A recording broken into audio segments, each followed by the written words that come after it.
LA This Week. I'm Anna Margos. Creative ideas are flying at this I Change LA event, which helps people come up with ways to make the city work better. That's coming up. It is the largest Department of Transportation grant ever given to California. The goal to eventually phase out diesel-powered buses like this one. I'm Gil Reyes with the story next. I'm Rasha Goel. Up next, how public safety officers are being recognized in the Valley area.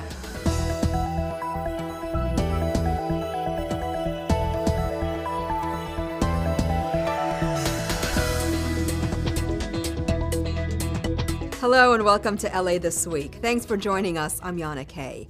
Well, it's the most detailed map ever of city-owned property. This information could be used to decide whether to keep them, sell them, and on many people's minds, refurbish them to house people who are homeless. Gil Reyes has more from Mid-City. Gil. Yes, Yana, really interesting to point out that the city of Los Angeles owns some 9,000 properties throughout LA County. Properties like this totally vacant former library in the Mid-City area. Now, many of these sites could be turned over to become permanent supportive housing, housing for the homeless, and other services. And now there is a new website from the city controller's office to identify these sites for the public. Many of these city-owned properties are fenced up, unoccupied, and ready for new life. This new website shows us exactly where they are. It's also a call to action for the city to really undertake an organized, strategic, professional, centralized approach to its real estate assets. City Controller Ron Galperin announces his new website, propertypanel.la. On it are details on the roughly 9,000 city-owned parcels throughout LA County. You can search them by map, address, even city council districts. One goal is to make us, the citizens, aware of some of the empty ones in our neighborhoods and bring up suggestions on how to use them to our council members. As a matter of fact, on our site, we have a link that anybody can click on and give their ideas and give their thoughts. One suggestion is to turn underused property into housing for the homeless. City Council District 11, that's LAX and surrounding areas, has the most city-owned sites. The city also owns some 18,000 acres of isolated land up in Palmdale. Back in Mid-City, resident Felipe Sapone does not like the idea of turning what was the Washington Irving Library into homeless housing. Because a lot of kids around here. Across the street is already one portal for drug people, rehab people, and drugs. But we don't want this kind of service in this particular neighborhood, you know. Controller Galperin says housing for people who are homeless is just one suggestion for vacant land. Some of them have great value as open space and as parks and as wonderful community facilities, but we also own a lot of commercial facilities and retail and residential and industrial vacant land, and it's our responsibility, the taxpayers of the city of Los Angeles, to make sure we're using that to its best possible use, while offering us, the citizens, a chance to make informed suggestions. In the Mid-City area, I'm Gil Reyes for LA This Week. Gil, thanks. Galperin also wants to hire an asset manager to oversee city real estate. By the way, the site is now up and running. Check it out at propertypanel.la. Also at City Hall, a group of young ladies got the VIP treatment. It was all part of an effort to encourage more girls to enter non-traditional careers in the sciences, technology, and leadership positions. Our own Anna Marcos went along for the ride. What do you want to be when you grow up? Well, these high school girls are learning that at LA City Hall, with its hundreds of career jobs, you can be almost anything and do all kinds of interesting things like put on Channel 35. Channel 35 is the city's TV channel. We want to make sure that everybody knows what's happening with your city because this is your city. How many of you guys have ever shown your parents or your grandparents how to FaceTime? Anyone? How about Facebook? Anyone? Anyone? That is what I do every day. And it's not Facebook, it's not FaceTime. I just show people how to use technology. The girls come from the Fauché Learning Center in South LA, which encourages the STEM curriculum. Fields of study girls don't often go into, like science, technology, engineering, and math. Many of the fresh faces also belong to Girls Build LA, a group which helps empower young women. I want to be a doctor, but I'm not sure what type of doctor I want to be. And I want to go into Doctors Without Borders, which help kids too. Like, my whole purpose, I feel, for my career is to help other people. You can't ask for more than that, a scientist with a conscience. Today, these future career women get encouragement from the First Lady of LA herself. Just think about all of the scientific discoveries that aren't happening because we have excluded girls from this world. The push is to encourage the girls into leadership, science, and high-tech careers.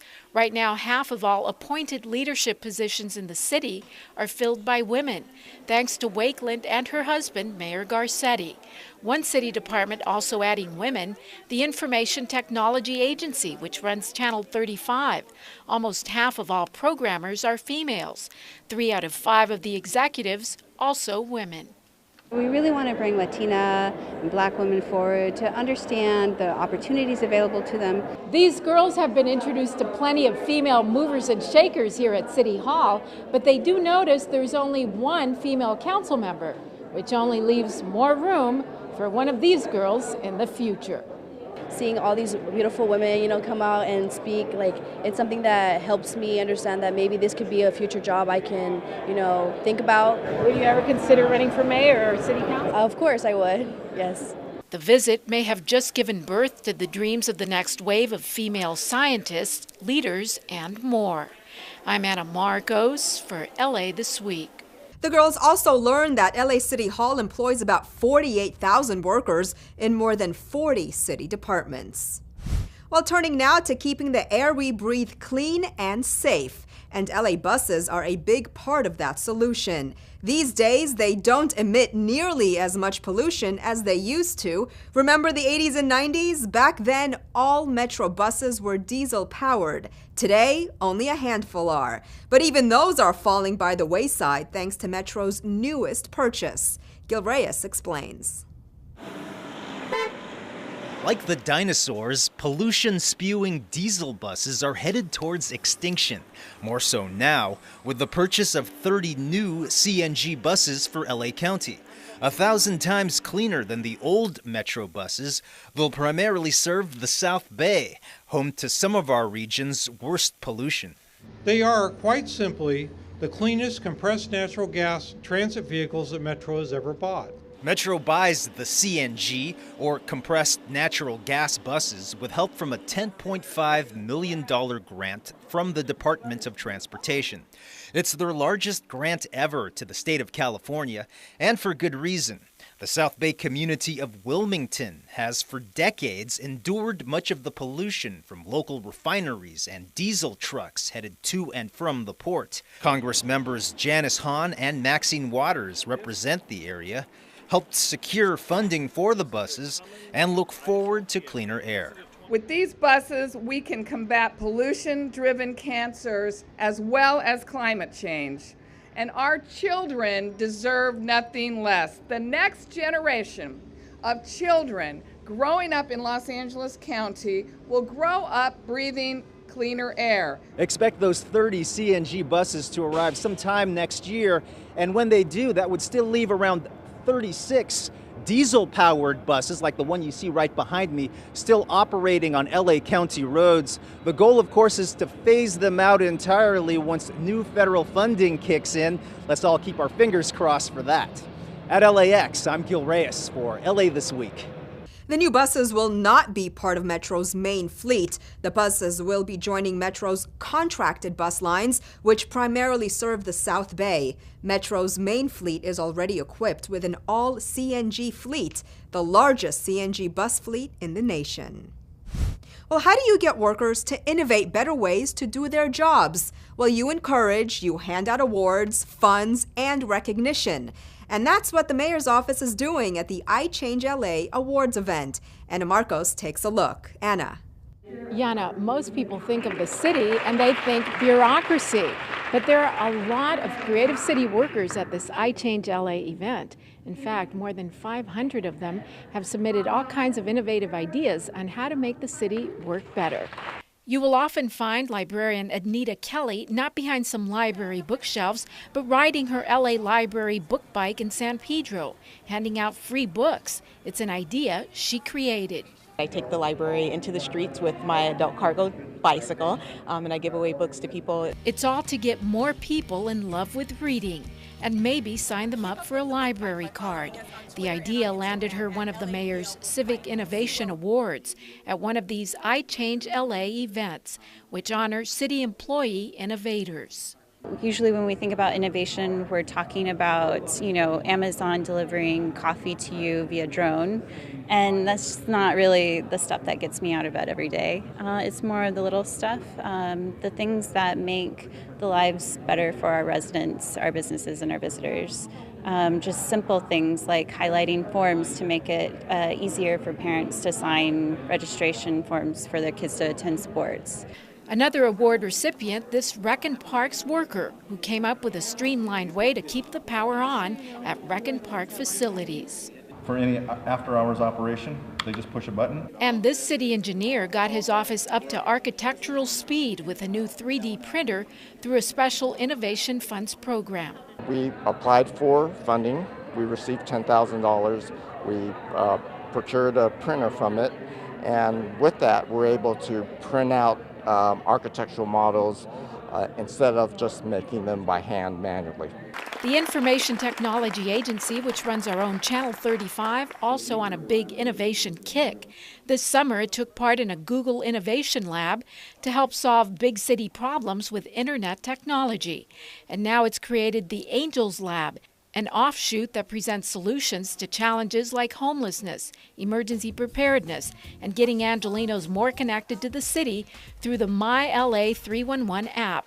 The agency has also helped create a new metric system which allows city departments to measure their performance. It's about how city employees are doing different things to actually change and innovate inside of City Hall. Because nothing beats standing city bureaucracy on its head while helping it to work better. I'm Anna Margos for LA This Week. Anna, thanks. And you can also be part of making a change. The Department of Cultural Affairs can help through a program where you can apply for funds to help pay for small improvement projects in your neighborhood. For more information, call the Department of Cultural Affairs at 311. Well, from small projects to one of the most extensive, city leaders hope that once completed, it will serve as a model for efficiency, mobility, and accessibility for all of us. And it's happening along Figueroa Street in downtown. Rasha Goel has the details. It's a woohoo for one of the busiest areas of downtown Los Angeles, near the Staples Center, as officials kick off a $20 million Figueroa Corridor Streetscape project, also known as MyFig. The MyFig project, which will prioritize bicyclists, people walking, cars, all on equal footing. It's very different how the city has done planning in the past, where they prioritize cars over people. And now we're going to have protected bike lanes. We're going to have people who are going to feel comfortable walking through, a lot more greenery. MyFig is going to catapult LA into the forefront of intermodal transportation techniques. The project will provide nearly 3 miles of protected bike lanes and 4 miles of standard and buffered bike lanes at the Figueroa Corridor, which runs through South LA and downtown. If you think about this street, which is maybe very friendly to cars, but maybe not that friendly to people walking and bicycling, this is going to be radically changed. The MyFig project site extends along Figueroa Street from 41st Street on the south and 6th Street on the north, through Exposition Park, USC, and the Financial District. This street is going to be cutting edge. This street is going to set the green standard for what we want LA to be. And that is a city that caters to everyone, including pedestrians, cyclists, and commuters. Officials say MyFig is an example of many moving parts working together to create a seamless, vibrant, and safe city. I'm Rasha Goel for LA This Week. The project is expected to be completed by summer of 2017. Well, heading over to the LA River for a symbolic joining of the cities of Los Angeles and Manila, Philippines, through their waterways. The two metro areas have signed a sister river agreement that will change friendships and maybe river development along their waterfronts. Ana Marcos has more.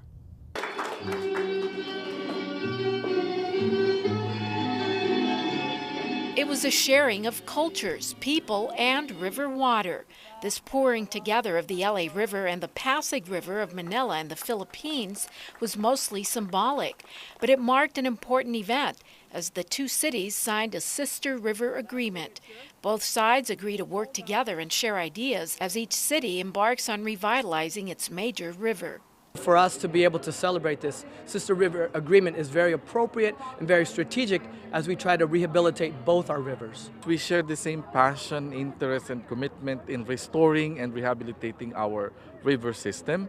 It is also important basically because we may be able to share technologies. The big question for both the LA River and the Pasig River is how to develop their waterfronts while focusing on sustainability, water conservation, recreation, and the environment. The Pasig River is now further along in its development plans than the LA River. River revitalization is an international effort to bring back a certain kind of public life, and so we learn from each other and our efforts around the world. LA has the largest Filipino population in the U.S., just another reason for LA and Manila to keep sharing when it comes to both the business of developing river waterfronts and the business of developing new friendships. I'm Ana Marcos for LA This Week. This is the 5th Sister River signing agreement for LA, but the first for the city of Manila. When most of us go to work, we don't worry about whether or not we'll be coming home that night. But that's the risk a group of individuals take every day when they step onto the job. Rasha Goel tells us how the city honored a group of individuals who put their lives on the line for all of us.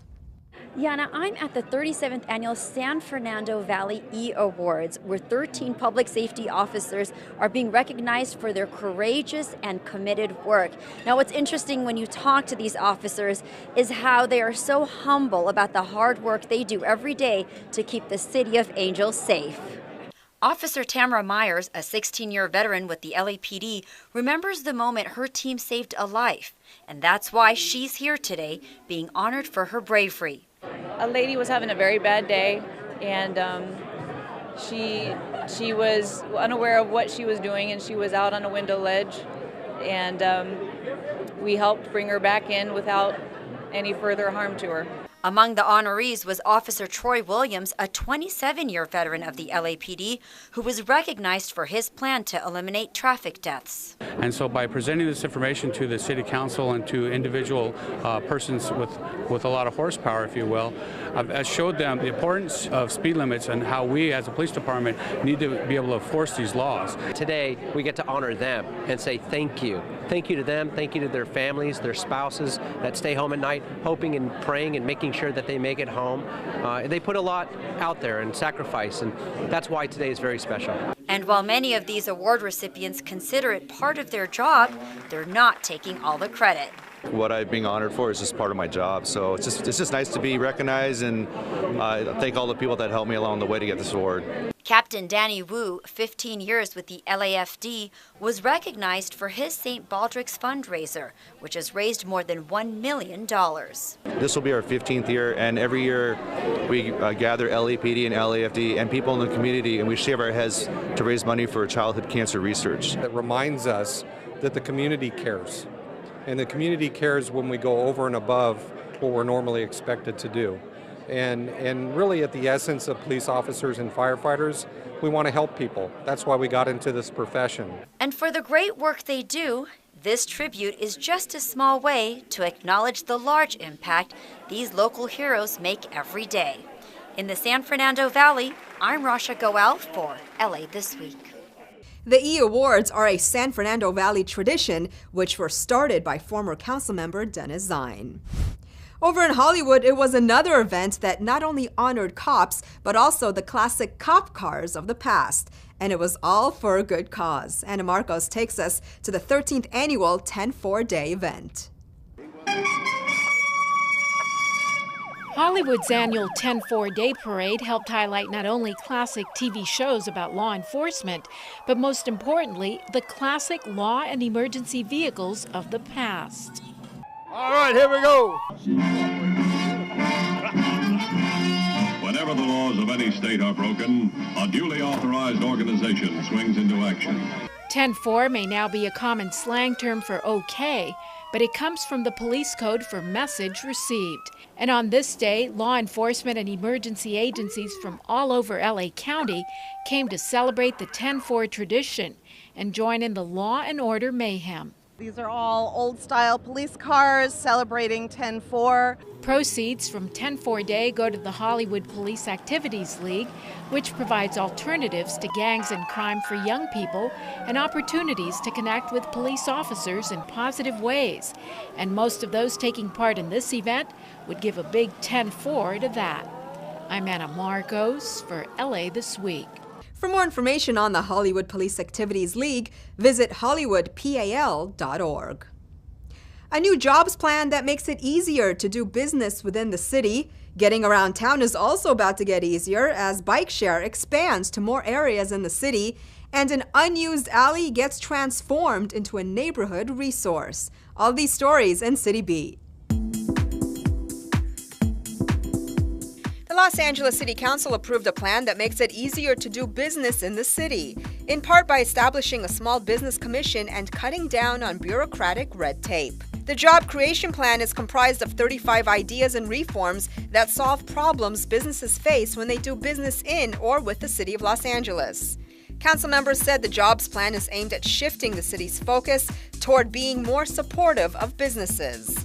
Councilmember Paul Krikorian, who chairs the Ad Hoc Jobs Committee, said these are important changes in the way Los Angeles treats the business community that will help promote job and economic growth. One of the recommendations is the creation of the Business Advancement Team, a group of city officials who will advocate for businesses within the city. The plan also calls for setting up a small business commission to give business people a way to provide input and communicate with city officials. Well, getting from place to place in the city is about to get easier and a lot more fun. In October, the Metro Planning and Programming Committee approved funding to expand Metro Bike Share in 2017 to new service areas in Pasadena, San Pedro, Wilmington, and Venice, with new stations where riders can rent bikes using either their Metro Tap or credit card. The Metro Bike Share program was officially rolled out in downtown Los Angeles by Mayor Eric Garcetti this past July, a launch that included nearly 65 stations and 1,000 bikes. The program is designed to improve mobility and access for residents and visitors via shared-use bikes and docking stations located in key locations with easy access traveling from one location to another. This is going to be for people who don't own a bike already. In Council District 9, community members, volunteers, and city officials came out to celebrate the completion of a project that transformed a debris-filled alley into a green alley by adding murals, infiltration trenches, native plants, permeable pavement, dry wells, and other rainwater harvesting elements. The new Avalon Green Alley promotes walkability and sustainability, providing easier access to and from schools, parks, and the local grocery store. It was a project with sanitation and Council District 9 and the Trust for Public Land. We put on this ribbon cutting ceremony to celebrate the start of many great green alleys that we hope to do throughout Los Angeles. LA's Metropolitan Transportation Authority is always looking for ways to entice Angelenos to go Metro. And this time they did it with a little taste of soul. Metro authorities encouraged residents to take Metro bus and train to the annual Metro Taste of Soul Festival. Anna Marcos gets a taste.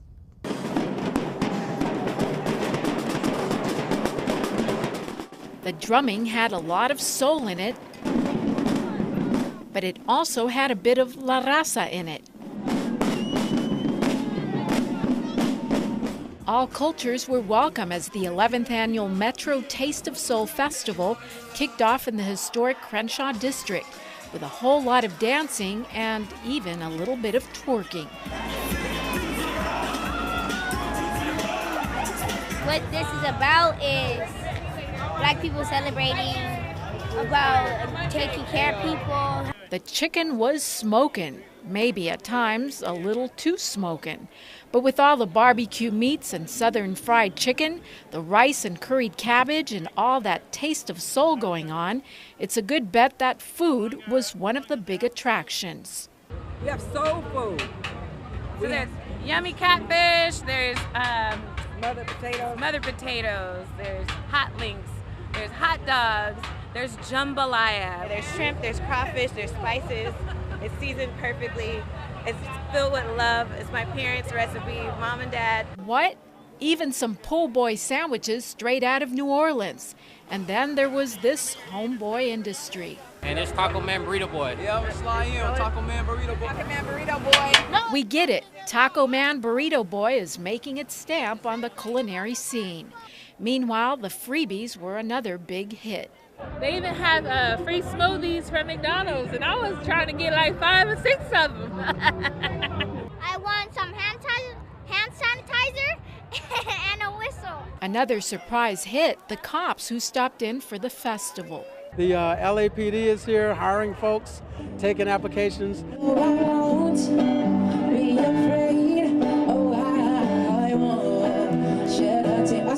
Music, food, freebies, dancing, fun, and good times.